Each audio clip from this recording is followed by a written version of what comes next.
In this video, we're going to talk about the counting principle. So we've already defined the counting principle, but I've written it out again below. If one experiment can be performed in m distinct ways, and a second experiment can be performed in n distinct ways, then the two experiments in that specific order can be performed in m times n ways. So let's take a look at some examples. Suppose you play the Pennsylvania Big Four where the lottery selects 4 digits from 0 through 9. How many different number selections are there if repetitions can happen? So remember, digits can be any of the following that I'm writing here. Okay. So there's 10 digits there. 4 numbers that are selected, 10 for the first, 10 for the second, 10 for the third, 10 for the fourth, multiply. That gives me 10 to the fourth, which is the same thing as 10,000 possibilities here. All right, so let's take a look at a password then. Suppose you want to create a password that consists of 4 lowercase letters followed by 4 digits. Determine the number of different passwords are possible if, part A, repetitions of letters and digits are allowed. So again, you can have A, 0, 0, 0, 0. Keep in mind there are 26 letters and 10 digits that we just talked about a minute ago, 0 through 9. So again, this is the 4 lowercase by the 4 digits. So that would be 26 times 26 times 26 times 26. And we'll do the same thing for all the 10s. When you put that into the calculator, you get this.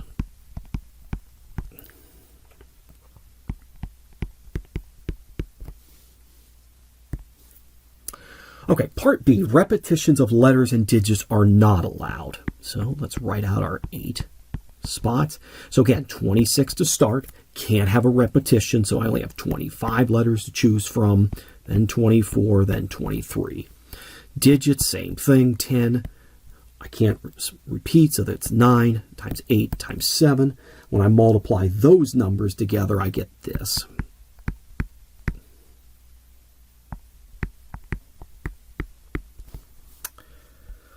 All right, part C, the password ends in a 0 and repetitions are allowed. So again, I'll write this out. So again, it ends in a 0. I'm going to start with that condition, so there's only one possibility. Right. Now again, repetitions are still allowed. So I have 10 times 10 times 10.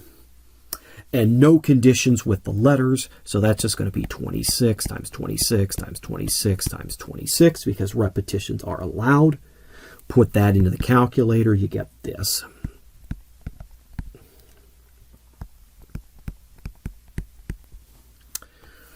Okay, part D, the password ends in a 0 or a 2, and repetitions are not allowed.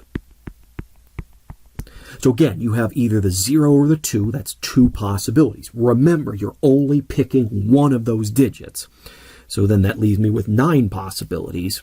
And again, repetitions aren't allowed. Then 8, then 7. So then for the letters, I start with 26, then 25, then 24, then 23. Because again, repetitions are not allowed.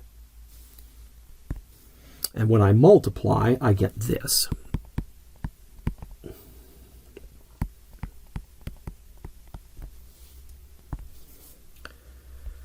Okay, part E, the first letter is a vowel and ends in a 0 or 2. Repetitions are not allowed.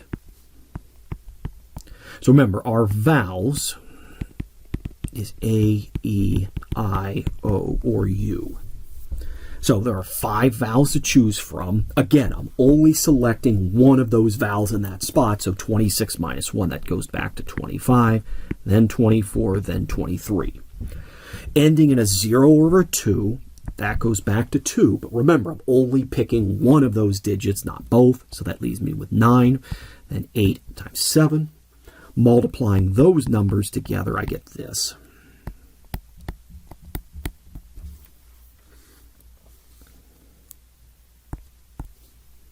Okay, let's take a look at some other examples. So let's talk about some national heroes. These people are everything that America stands for. They should be respected and deserve our admiration. They are the Three Stooges. And we're talking about the original 3. We're not talking about Shemp, which remember would be what? Moe, Larry, and curly. Well, how many different ways can I arrange them? Well, there's 3 Stooges.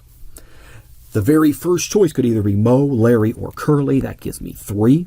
Let's say I pick Moe. That leaves me with either Larry or Curly. That's 2. Suppose I pick Larry, and then Curly is left. 3 times 2 times 1 is 6. And on the side, I can write out all 6 of these scenarios now, using M for Moe, L for Larry, C for Curly. Okay, let's talk about some other national heroes. These heroes fight to keep the streets clean. They have been judged more by their color than the actions they perform so diligently. Let's not discriminate against these heroes any further. They are TMNT, which is Teenage Mutant Ninja Turtles. If you don't know, there's Leonardo, Raphael, Michelangelo, and Donatello. So there's 4 of them. How many ways can I arrange these heroes? Well, there's 4 to choose from at the beginning. Then there's only 3. Then there's only 2. And then there's only 1. Remember, I'm only picking each individual turtle once. No repetitions. That's 24 different ways to be able to do that. All right, how many different ways can I arrange this 7-digit phone number, 867-5309? Well, there's 7 digits.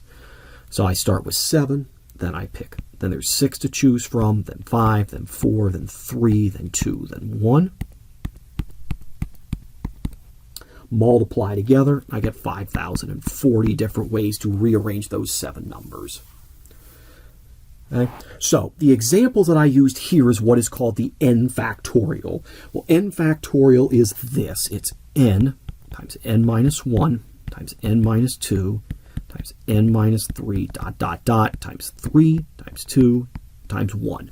Now, we don't do 0 because if I multiply by 0, my answer would be 0. Okay.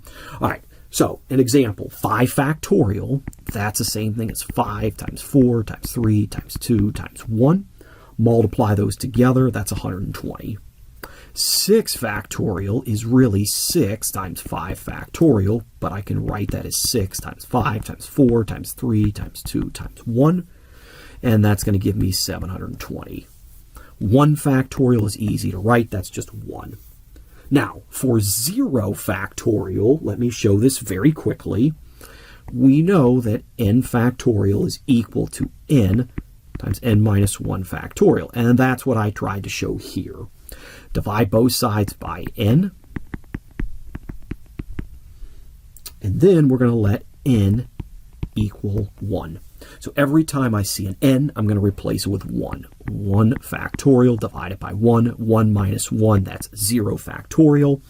Well, we know 1 factorial is 1, and we know 1 divided by 1 is 1. So 0 factorial is equal to 1. There's only one way to arrange 0 items, and that's not to arrange them at all. We will use this idea for factorials when we talk about permutations next.